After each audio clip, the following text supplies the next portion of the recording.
Hola amigos, bienvenidos a la tercera lección de este cuarto trimestre, la condición humana.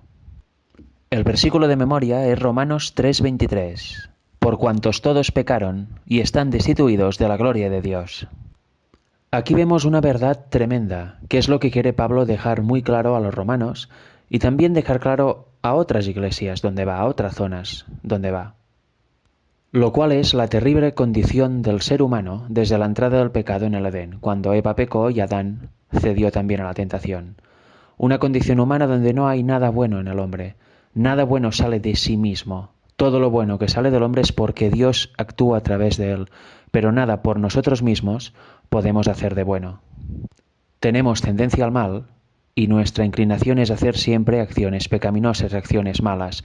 Si no fuera porque hay el Espíritu Santo aún aquí ayudándonos y aconsejando a nuestro espíritu, estaríamos completamente perdidos, ya que estaríamos haciendo continuamente obras malas, obras malas, obras malas. No haríamos nada bien, ni pensaríamos siquiera que lo que hacemos está mal.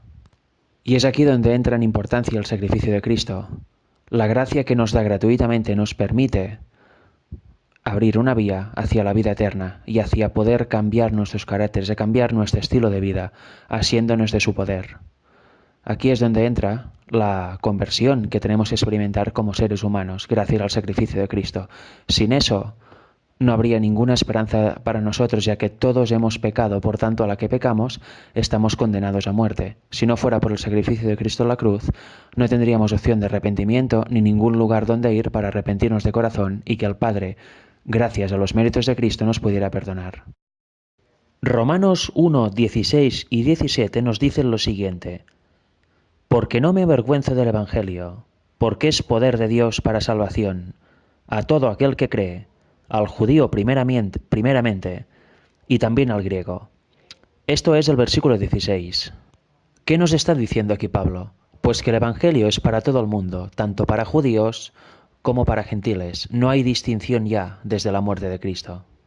No solo tienen el privilegio de ser pueblo de Dios el pueblo judío, sino que el Evangelio llega a todo el mundo. La vía abierta para salvación está abierta para todos los humanos que así deseen hacer uso de ella. Mejor dicho, para aclarar, la vía abierta a la salvación está abierta absolutamente para todo humano. Luego ya depende de cada uno hacer uso de ello o no, llevar una vida conforme a lo que Jesús llevó, tener una vida donde prime la fe y no las obras de la carne, y, en definitiva, tener una vida donde se elija a Dios antes que a los hombres, una vida donde se elija a Dios y no a Satanás. Si es así, se irá pasando por un proceso de santificación y al final se será idóneo para el cielo. Si no se es constante o se elige vivir la vida a nuestra manera, no seremos idóneos para el cielo y por tanto habremos desaprovechado la vía abierta de forma gratuita que nos dejó Cristo en su sacrificio en la cruz. Versículo 17. Porque en el Evangelio la justicia de Dios se revela por fe y para fe, como está escrito, mas el justo por la fe vivirá. ¿A qué Evangelio se está refiriendo Pablo? Pues a las buenas nuevas que vino Cristo en carne, murió por nosotros y gracias a eso podemos ser justificados en Él por sus méritos. Su sangre nos lava de todo pecado, ya que Él cargó todos los pecados que habían sido hasta aquel momento, todos los pecados de aquel momento y todos los pecados que se iban a cometer de aquel momento hasta el fin de la historia humana.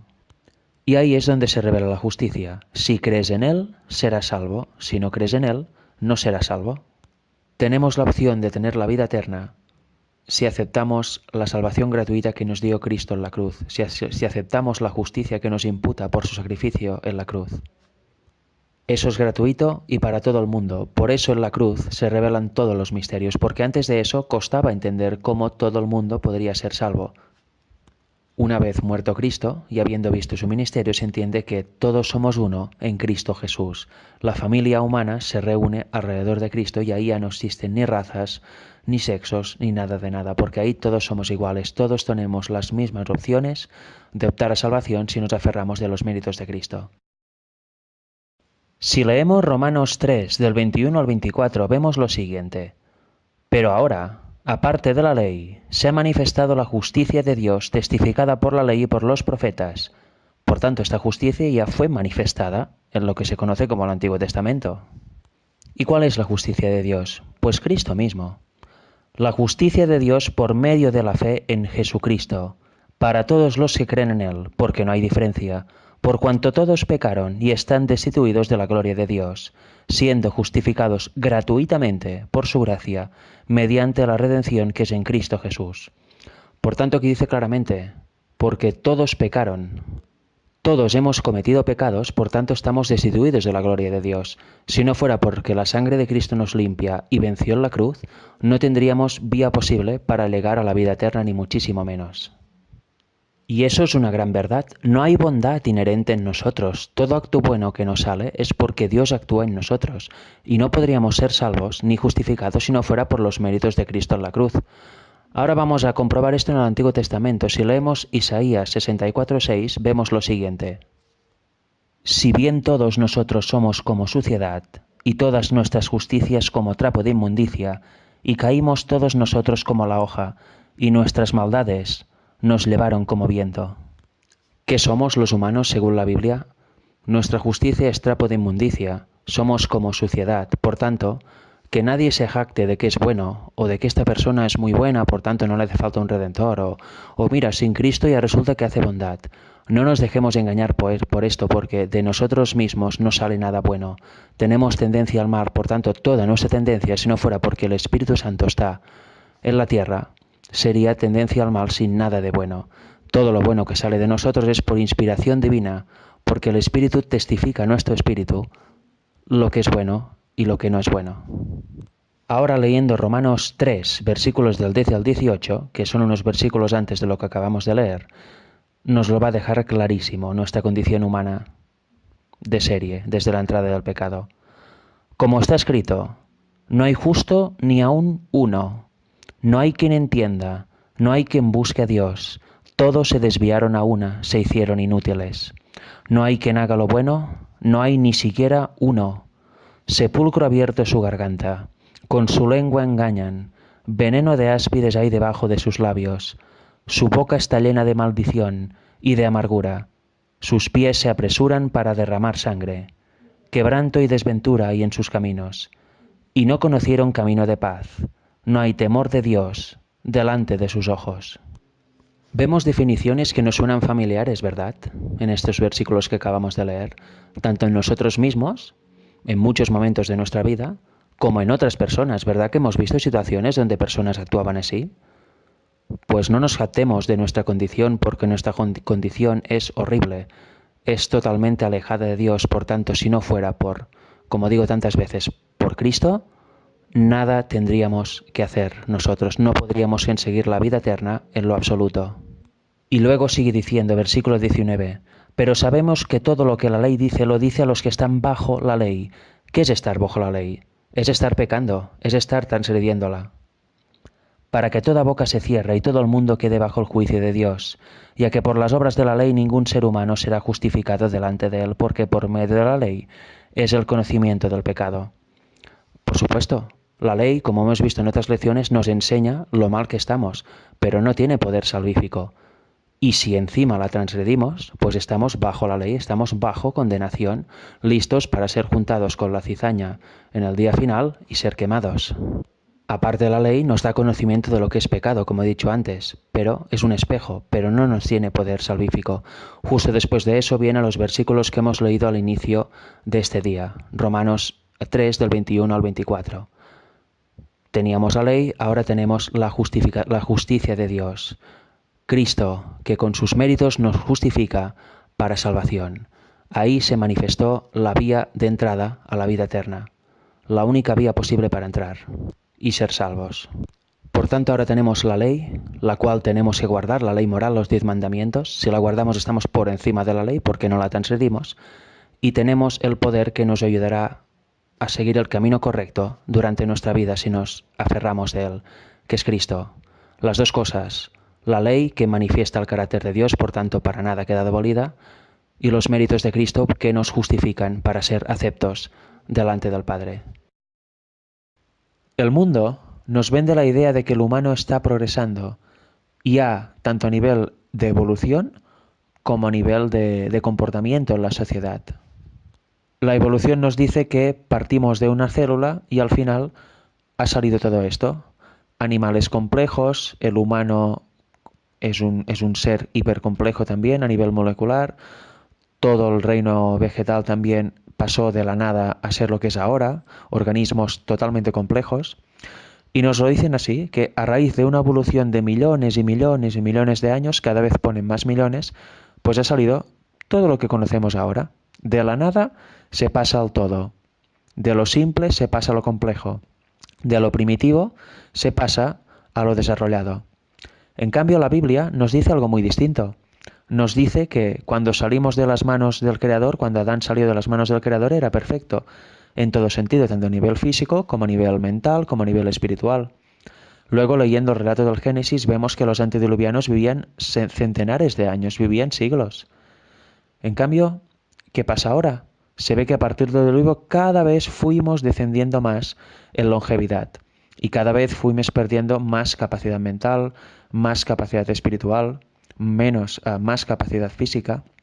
Por tanto, la Biblia y Dios nos dicen que venimos de lo perfecto a lo imperfecto, de lo perfecto a lo que está muy degradado ya a estas alturas de la historia. De la misma forma, el mundo nos vende que somos cada vez personas más educadas y mejores personas en definitiva, comparado con siglos atrás. ¿Pero eso es la verdad?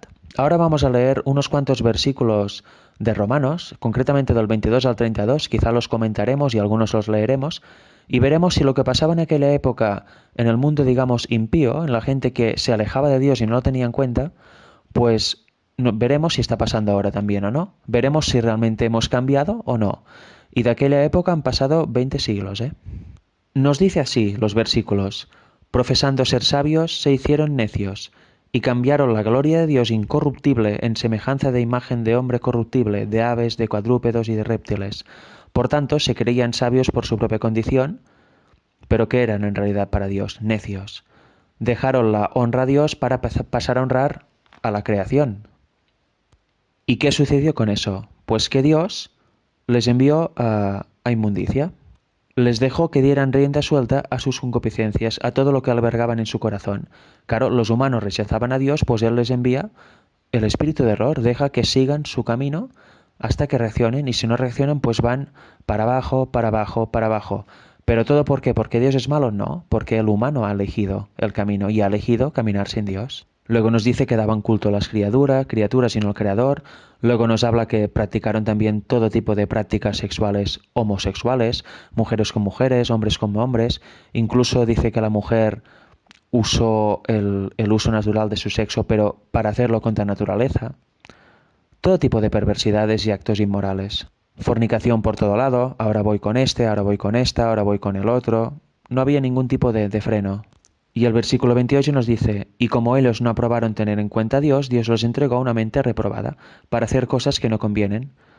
Es lo que decía antes. No siguen a Dios, eligen no seguirlo, pues el espíritu de error los domina por completo.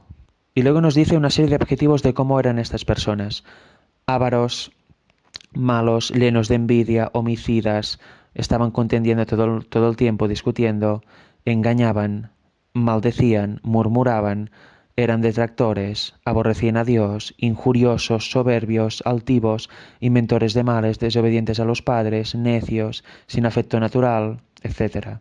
¿Vosotros creéis que ahora no hay eso? El mundo no está perfecto, es una balsa de aceite, es totalmente tranquilo. No hay guerras por todos lados, discusiones por todo lado, dramas familiares por todo lado, continuas discusiones y malentendidos entre amigos, entre familiares, en el trabajo. ¿No tiene la humanidad un carácter totalmente degradado que da rienda suelta a todos estos frutos del diablo? Pues sí. Por tanto, ¿cómo podemos decir que estamos progresando? Para Dios no estamos progresando, al contrario, estamos yendo de capa caída. Porque el versículo 32 nos dice que Dios no se complace con los que practican tales cosas y son dignos de muerte. Por tanto, amigos, deberíamos pensar en lo que hacemos en nuestras vidas y no deberíamos caer nunca en el engaño satánico de pensar que todo va bien y que estamos evolucionando muy bien como sociedad, porque la sociedad va de mal en peor. O no está a la orden del día hoy todo lo del matrimonio gay, la fornicación, la liberalización en el matrimonio. ¿Para qué no será un matrimonio abierto? Mucha gente piensa así. No estamos yendo a los tiempos de Sodoma y Gomorra, a los tiempos de Noé, etc. Por tanto, amigos, no podemos dejarnos engañar y pensar que estamos evolucionando o progresando, porque es todo lo contrario. Estamos yendo para abajo y cada vez más alejados de Dios. En este día veremos algo muy importante, porque vamos a leer Romanos capítulo 2 versículos del 1 al 3 y luego Romanos capítulo 2 versículos del 17 al 24. Aquí primero veremos acerca de juzgar a los demás y seguidamente veremos de la importancia de dar ejemplo. Y veréis cómo lo que sucedía en aquel tiempo entre los gentiles y entre judíos y gentiles se puede aplicar perfectamente a nuestro tiempo entre cristianos y gente que no conoce a Dios, que no es cristiana, gente del mundo, podríamos decir.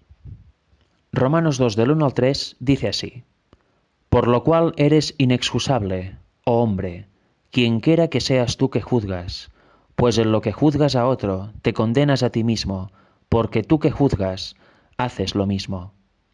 Mas sabemos que el juicio de Dios contra los que practiquen tales cosas es según verdad. Aquí recordad que estábamos hablando de lo que hacían los romanos, que era fornicación, pleitos, envidias, desobedientes a los padres, sin afecto natural, etcétera. Un montón de rasgos de carácter totalmente satánicos que tenían los romanos. Y aquí nos dice que Dios juzga con verdad, según los motivos de cada uno, porque Dios es el único que los puede escudriñar, pues juzga a tenor de eso, por tanto su juicio es verdadero. Versículo 3. ¿Y piensas esto, oh hombre, tú que juzgas a los que tal hacen, y haces lo mismo, que tú escaparás del juicio de Dios? Por tanto, aquí nos está diciendo, poniendo de manifiesto una serie de personas que juzgan a los otros, que dicen, mirad qué hace, mirad qué pecador, mirad cómo miente, mirad qué fornicario que es, etc. Pero resulta que estas personas que dicen esto de los otros también hacen lo mismo. Por tanto, son exactamente lo mismo que denuncian. ¿Creéis que alguien que haga eso puede escapar de la misma sentencia que tiene Dios para los que hacen lo mismo? Por supuesto que no. De hecho, eso es ser totalmente hipócrita, ya que juzgas a otro primeramente sin ninguna intención de salvarle o ayudarle a cambiar. Lo juzgas para criticar y luego tú mismo haces las mismas cosas que tanto denuncias. Eso es hipocresía máxima y por tanto no se puede esperar ser salvo y que los otros no. Si hacemos lo mismo tenemos las mismas consecuencias. Y ahora leeremos los versículos del 17 al 24. He aquí, tú tienes el sobrenombre de judío y te apoyas en la ley y te glorías en Dios, y conoces su voluntad e instruido por la ley apruebas lo mejor. Y confías en que eres guía de los ciegos, luz de los que están en tinieblas, instructor de los indoctos, maestro de niños, que tienes en la ley la forma de la ciencia y de la verdad. Tú, pues, que enseñas a otro, ¿no te enseñas a ti mismo? Tú que predicas que no se ha de hurtar, ¿hurtas? Tú que dices que no se ha de adulterar, ¿adulteras? Tú que abominas de los ídolos, ¿cometes sacrilegio? Tú que te jactas de la ley, con infracción de la ley deshonras a Dios. Aquí está diciendo cosas fuertes, ¿eh? Cambiad judíos por pueblo cristiano de hoy. A veces nos creemos que tenemos toda la verdad y predicamos, decimos a los otros cómo se han de conducir en la vida, enseñamos los 10 mandamientos, enseñamos el estándar bíblico, pero luego lo aplicamos en nuestras vidas. ¿Damos el ejemplo correcto o lo nuestro es solo hablar, hablar y hablar y luego en el ejemplo práctico se ve todo lo contrario a lo que hablamos? Debemos tenerlo en cuenta, ¿eh? Porque mira qué dice el versículo 24. Porque como está escrito, el nombre de Dios es blasfemado entre los gentiles por causa de vosotros. Nos podemos encontrar en muchas situaciones que haya gente que no conoce de Dios y que un día se interesa y quiere conocer y por nuestro mal ejemplo pues acabe apartándose de la fe o acabe no queriendo saber nada de los cristianos. ¿Por qué? Pues porque ve las mismas cosas de las que está huyendo del mundo. Ve la mentira, ve la hipocresía, ve toda esta serie de cosas que teóricamente no deberían existir entre el pueblo de Dios o deberían existir muchísimo menos. Muchas veces hay pleitos entre hermanos. Pleitos pero con unas formas y una ira impresionante. ¿Qué ejemplo se da a los nuevos conversos? ¿Damos un ejemplo de unidad y de vivir como Cristo pide? No, lo que ve es que muchas veces predicamos grandes sermones, decimos grandes verdades, llenos de piedad y luego en nuestra vida real actuamos totalmente distinto y eso puede hacer apartar a muchos de la fe.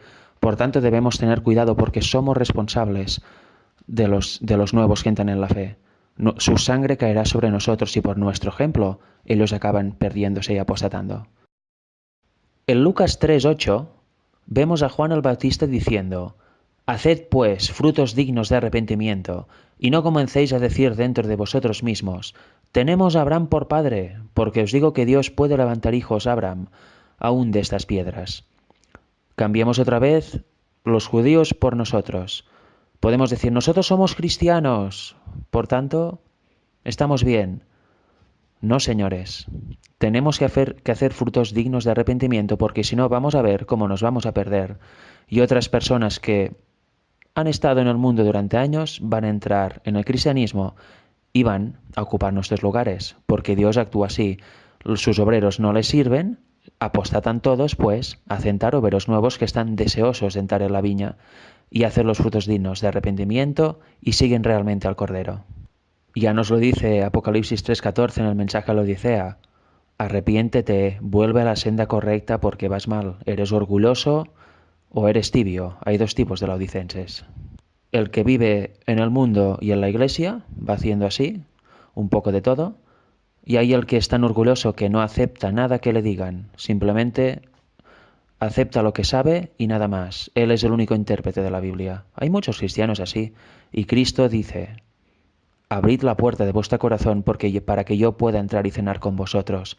O dicho de otra manera, para que yo pueda tener comunión íntima con vosotros, porque vais muy mal. En Lucas 5:32, palabras de Jesús: no he venido a llamar justos, sino a pecadores al arrepentimiento. Gran mensaje, ¿eh? ¿A quién viene a buscar Jesús?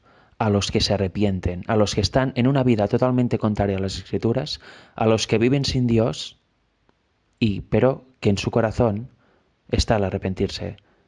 Personas a las cuales cuando se les presenta el Evangelio lo aceptan con gran fervor y se entregan por completo al Señor. A estos viene a buscar Jesús, a los que se arrepienten de sus malos caminos, y eso quiere decir dejarlos completamente y dar marcha para atrás totalmente y seguir como nuevo camino las pisadas que dejó el Cordero. Y este mensaje es el que nos corresponde a nosotros abrazar, practicar y también transmitir a los otros. Porque, ¿qué hemos visto en Lucas 3? Lo decía Juan el Bautista. Es considerado el segundo Elías, lo dijo el mismo Jesús. ¿Y qué dice Malaquías 4:5? Antes que venga Jesús por segunda vez. He aquí os envío al profeta Elías antes que venga el día de Jehová grande y terrible. Por tanto, las personas que estamos viviendo justo en este tiempo, inmediatamente antes de la venida del Señor, tenemos que ser como Elías. Tenemos que ser el tercer Elías y llamar arrepentimiento a los pecadores para que se entreguen y cambien sus caminos y se entreguen de una vez al Señor para ser salvos. Segunda de Pedro 3:9 dice que algunos tienen por tardanza la venida del Señor, pero ¿por qué aparentemente se tarda? Porque es paciente para con nosotros, no queriendo que ninguno perezca, sino que todos procedan al arrepentimiento. Por tanto, nos está dando tiempo de gracia para que nos arrepintamos y nos convirtamos a sus caminos.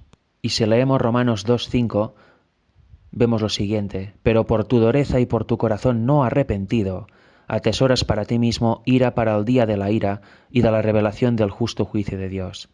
Dureza de corazón, no querer cambiar. ¿Eso qué pasa? Pues que se atesora perdición completa para nosotros. ¿Y a qué sucederá en el día de la revelación del justo juicio de Dios? Versículo 6. El cual pagará cada uno conforme a sus obras. Vida eterna a los que perseverando en bien hacer buscan gloria y honra e inmortalidad. Bien hacer, buenas obras. Pero ¿quién producirá estas obras en nosotros? ¿Saldrá de nosotros? No. Las pondrá Dios, ya que, como dice Filipenses, Él pone el buen hacer y el querer y el hacer en nosotros. Por tanto, cuando decidimos entregarnos a Dios, que eso es una elección personal, y seguimos sus caminos, Él nos imparte su justicia y nos imparte su querer y su hacer. Por eso perseveramos en el bien hacer, como dice aquí, buscamos la gloria y la inmortalidad. Pero ira y enojo a los que son contenciosos y no obedecen a la verdad, sino que obedecen a la injusticia. Ira y enojo y perdición para los que se rebelan contra el Espíritu de Dios y para los que deciden hacer su vida en vez de entregarse al Señor y cambiar, dejar el pecado. Y luego en los versículos 9 y 10 dice: tribulación y angustia para el judío primeramente, pero también para el griego. Y en el 10, gloria y honra y paz para el judío primeramente, pero también para el griego. Por tanto, eso es para todo el mundo. Todo el mundo está llamado a arrepentirse y a ser salvo o a perderse. Todo el mundo está llamado a tomar una elección, seguir a Dios o seguir al diablo. Cada uno tenemos que elegir. ¿Qué queremos? En el último día de la semana vamos a leer unas citas de Elena White. Estas en concreto se encuentran en Joyas de los Testimonios, tomo 1, capítulo Los dos caminos. Está en la página 33 y 34 de este libro. Se relata una visión que tuvo Elena White en la conferencia celebrada en Battle Creek, en Michigan, el 27 de mayo de 1856. Y la visión correspondía al estado de la Iglesia en general. Claro, uno puede pensar, bueno, será para aquel momento. Sí, efectivamente, por el estado de la Iglesia en aquel momento, pero como el humano no cambia y no hay nada nuevo bajo el sol, veremos que lo que vamos a leer también se aplica perfectamente a nuestro tiempo. ¿Y por qué? Pues porque si echamos una ojeada a nuestro alrededor y a nosotros mismos, veremos que los mismos hábitos que habla aquí se repiten. Por tanto, lo que vamos a ver ahora es una verdad universal, no es una verdad solo para un tiempo específico. Habla de los dos caminos, el camino estrecho y el camino ancho. Dos caminos, dice Elena White, totalmente opuestos entre sí. Los que van por el camino estrecho hablan de la alegría y felicidad que les aguardan al fin de la jornada. Su aspecto es a menudo triste, pero a veces brilla con sagrado y santo gozo. No visten como los que van por el camino ancho, ni hablan ni obran como ellos. Se les ha dado un modelo, un varón de dolores experimentado en quebranto, o sea, Jesús. Este les abrió el camino y por él anduvo. Sus seguidores ven sus huellas y al verlas se consuelan y animan. Él llegó salvo al destino y también ellos podrán llegar a salvo si siguen sus huellas. En el camino ancho, todos piensan en sí mismos, en su ropa y en los placeres del camino. Se entregan libremente a la hilaridad y algazara, sin pensar en el término de la jornada, donde les aguarda segura destrucción. Cada día se acercan más a su nefasta suerte. Sin embargo, se apresuran locamente, cada vez con más rapidez. ¡Oh, cuán terrible me pareció aquel espectáculo! Por tanto, aquí vemos los dos caminos, los dos tipos de personas. En los que van por el camino estrecho, que siguen a Jesús, que tienen comunión íntima con Él, son distintos del mundo, y se ve una alegría, una tranquilidad, una paz, no un materialismo. En cambio, los que van por el camino ancho hacen totalmente lo contrario, se preocupan más por su imagen que por nada más, tienen conversaciones cualquiera que no tocan, en definitiva no se distinguen de las personas que no han conocido a Dios aún y que no tienen ni idea de que existe un Dios. Pero atención, porque estamos hablando de la Iglesia, recordad, no estamos hablando de gente que no conoce a Dios. Por tanto, hay estos dos tipos de personas, estos dos tipos de grupos dentro de la Iglesia. Ahora veremos algo más que hacen los que van por el camino ancho. Vi que muchos de los que iban por ese camino ancho llevaban escritas sobre sí estas palabras: muerto para el mundo, el fin de todas las cosas está cerca, preparaos también. Por tanto, vemos que aún llevar una vida exactamente igual que una persona que no conoce a Dios, o sea, no se hace una distinción entre las personas estas cristianas con las del mundo, pues también en ciertos momentos decían, no, estoy muerto para el mundo, atención, que Cristo está cerca, o sea, ya predicaban el mensaje a veces, pero no demostraban en su vida nada de lo que predicaban. O sea, vivían entre dos aguas, entre el mundo y entre el cristianismo. Sigue diciendo la cita. Su aspecto era el mismo que el de todos los demás frívolos seres que le rodeaban, excepto cierto aire de tristeza que se advertía en sus semblantes. Su conversación era igual a la de las alegres y atolondradas gentes que con ellos iban, aunque de vez en cuando se detenían a señalar con mucha satisfacción el letrero de sus vestidos y exhortaban a los demás a que también se lo pusiesen en los suyos. Aquí vemos el claro ejemplo, el típico cristiano que dice, hey, mira, yo soy adventista, por ejemplo. Soy cristiano, conozco a Jesús, pero camina por donde caminan la gente del mundo que no conoce a Dios, tiene las mismas conversaciones, tiene las mismas preocupaciones como el vestir, el comer, el a ver qué dirán los otros. Por tanto, ¿qué es esto? Un cristiano falso, un cristiano hipócrita. Iban por el camino ancho y sin embargo decían pertenecer a la compañía que viajaba por el camino estrecho, pero sus compañeros le replicaban, no hay distinción entre nosotros, somos iguales, vestimos, hablamos y obramos de igual manera.